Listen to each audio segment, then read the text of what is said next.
Hi there. Welcome back in Smart and Institute of English Language. This is Shivdas, your tutor for spoken English course. और guys आज हम लोग बहुत ही अच्छा topic को डिस्कस करने जा रहे हैं. जिस टॉपिक का नाम हमारा होने वाला है मॉडल वर्ब और टू, OUGST और टू, TO2. तो क्या पढ़ेंगे आज हम बात करेंगे मॉडल वर्ब और टू के बारे में. जैसा कि गाइस हम लोगों ने कल डिस्कस कर चुके थे कि हम लोगों ने क्या किया था, एडवाइस टॉपिक पढ़ रहे थे. हम लोग क्या पढ़ रहे थे गाइस, हम लोग एडवाइस. तो एडवाइस को मैंने बताया था there are 3 kinds of advice we do have in English. How many kinds of advice we do have? There are 3 kinds of advice we do have in English. क्या guys? There are 3 kinds of advice we do have in English. कौन कौन सी? Advice in normal way, advice for responsibilities and duties and advice for necessities.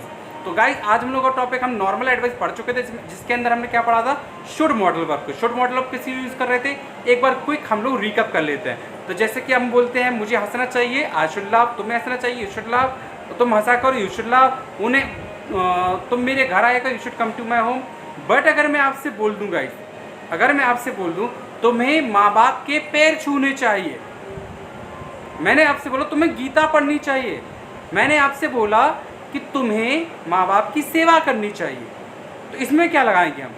इस तरह के जब भी use आते हैं तो गाइज यहाँ पर हम लोग को लगता तो ऐसा कि हम एडवाइस आ रही है जब चूँकि तो हम लोग वहाँ पे शुड ही लगाएंगे. But let me tell you my friend, ऐसा नहीं होता है. हम लोग क्या करते हैं, यहाँ पर अपनी एडवाइस की तो बात कर रहे हैं, बट जो एडवाइस हम लोग यहाँ पे डिस्कस कर रहे हैं वो एडवाइस हमारी कौन सी?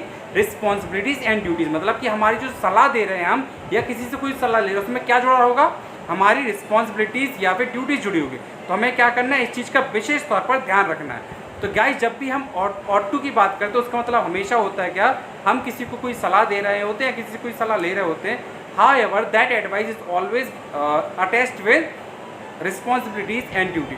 जब भी हम किसी को कोई ऐसी सलाह दे रहे हो जिसमें हम क्या कर रहे हो, उसे उसका धर्म याद दिला रहे हो, उसे उसका कर्तव्य याद दिला रहे हो. रिस्पॉन्सिबिलिटी ड्यूटीज़ क्या होता है? रिस्पॉन्सिबिलिटीज़ एंड ड्यूटीज़ हमारा कुछ नहीं होता है, सिर्फ हमारा कर्तव्य और धर्म ही होता है. उसको जब भी हम ऐसी चीज़ें याद दिला रहे होते हैं तो वहाँ पर हम क्या लगाते हैं, और टू का इस्तेमाल करते हैं. फॉर एग्जांपल मैं आपके सामने बोलूँ मुझे गीता पढ़नी चाहिए, हमें गीता पढ़नी चाहिए, एडवाइस तो है ही. मैंने बोला तुम गीता पढ़ा करो, ये भी एडवाइस है. मैंने बोला तुम दिन में 4 बार माँ बाप के पैर छुआ करो, तो ये क्या है, हमारी एडवाइस ही है. बट कौन सी एडवाइस है? रिस्पॉन्सिबिलिटीज़ एंड ड्यूटीज़ वाली एडवाइस है हमारी. तो गाइस याद रखें, जब भी हम लोग क्या करेंगे, किसी को कोई ऐसी सलाह दे रहे होते हैं जिसमें हम क्या कर रहे हो, रिस्पॉन्सिबिलिटीज़ एंड ड्यूटीज़ बता रहे हो, तो उसमें हम क्या करेंगे, हमेशा लगाएंगे मॉडल वर्ब और टू ही वहाँ पे हम लोग हमेशा मॉडल वर्ब और टू का इस्तेमाल करेंगे.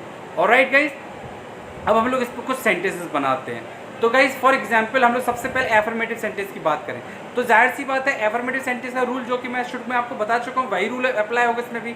जैसे मैंने आपसे बोला तुम्हें हंसना चाहिए तो यू शुड लाफ आ रहा था, बट यहाँ पे हम धर्म जोड़ देंगे. तो मैंने बोला तुम्हें गीता पढ़नी चाहिए, तो क्या बनेगा क्या बनेगा सेंटेंस हमारा, you ought to read the Gita. मैंने बोला तुम्हें पापा के पैर छूने चाहिए, तो you ought to touch the feet of your parents.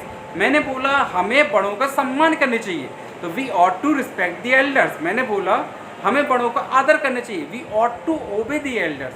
मैं आपसे बोल सकता हूँ कि हमें सुबह 6 बजे जागना चाहिए, ये क्या हमारा धर्म है, कर्तव्य है. तो क्या बोलेंगे हम, we ought to wake up at 6 o'clock. मैं आपसे बोलूँ हमें रोज़ 2 घंटे गीता पाठ करना चाहिए, क्या बोलेंगे हम, we ought to read the Gita for 2 hours. और मैं आपसे बोल सकता हूँ जैसे मैं आपसे बोल दूँ कि तुम्हें मंदिर जाना चाहिए, तो you ought to go to temple. मुझे मंदिर जाना चाहिए, I ought to go to temple. उन्हें मंदिर जाना चाहिए, they ought to go to temple. इसी में अगर मैं आपसे नेगेटिव में सेंटेंस बोलूँ तो कैसे बनेगा, तुम्हें गीता नहीं पढ़ना चाहिए, तो क्या बोल देंगे, you ought not to read the Gita. But पढ़नी चाहिए माई फ्रेंड. मैं ये सिर्फ क्या, it's just a sentence, but Gita पढ़ना इज़ वेरी नेसेसरी. बिकॉज जो आप पर्सनैलिटी डेवलपमेंट के कोर्स यहाँ वहाँ से कर रहे होते, बट गाइस सीरियसली अगर आपने गीता पढ़ लिया, गीता पाठ कर लिया एक बार, तो आपका पर्सनैलिटी डेवलपमेंट ऑटोमेटिकली क्लियर हो जाएगा. Your personality will be definitely shining. Okay, तो रिमेंबर दिस थिंग, आप ऑटोमेटिक आप प्रोफेशनल हो जाओगे. इसी तरह मैं आपसे और बोल सकता हूँ, क्वेश्चन ही बना सकता हूँ इसमें. मैं बोला जैसे और नेगेटिव पे थोड़े और सेंटेंसेस बोल लेते हैं हम लोग. जैसे मैंने आपके सामने बोला हमें गीता नहीं पढ़नी चाहिए, नहीं हमें पूजा नहीं करनी चाहिए, we ought not to worship. मैंने बोला तुम्हें पापा की बात नहीं सुननी चाहिए, तो you ought not to listen your father. मैं आपसे बोलूँ कि क्या मुझे मंदिर जाना चाहिए, क्वेश्चन है हमारा, जानते हैं हम लोग के दो प्रकार के क्वेश्चन होते हैं, यस और नो टाइप ऑफ और डिटेल काइंड ऑफ क्वेश्चन। तो गाइस क्वेश्चन बनाए कैसे बनेगा हमारा, क्या तुम्हें मंदिर जाना चाहिए, ought you to go to temple, क्या तुम्हें पूजा करनी चाहिए, ऑट यू टू वर्शिप, मैं बोलूँ तुम्हें पूजा क्यों करनी चाहिए, why ought you to worship, तुम्हें मम्मी की मदद क्यों करनी चाहिए, why ought you to help mama, मैंने बोला आपसे तुम्हें कितनी देर गीता पढ़नी चाहिए, तो how long ought you to read the Gita. तो guys this brings me the end of this lesson. आज के लेसन में इतना है guys, we will continue with a new topic in another lesson. So till then bye bye, take a nice day, Sat Sri Akal, शुभ रात्रि and जय Shri Ram guys, good night, bye bye. And please just before leaving from here, please like, share and subscribe my channel, and do not forget to hit the bell icon.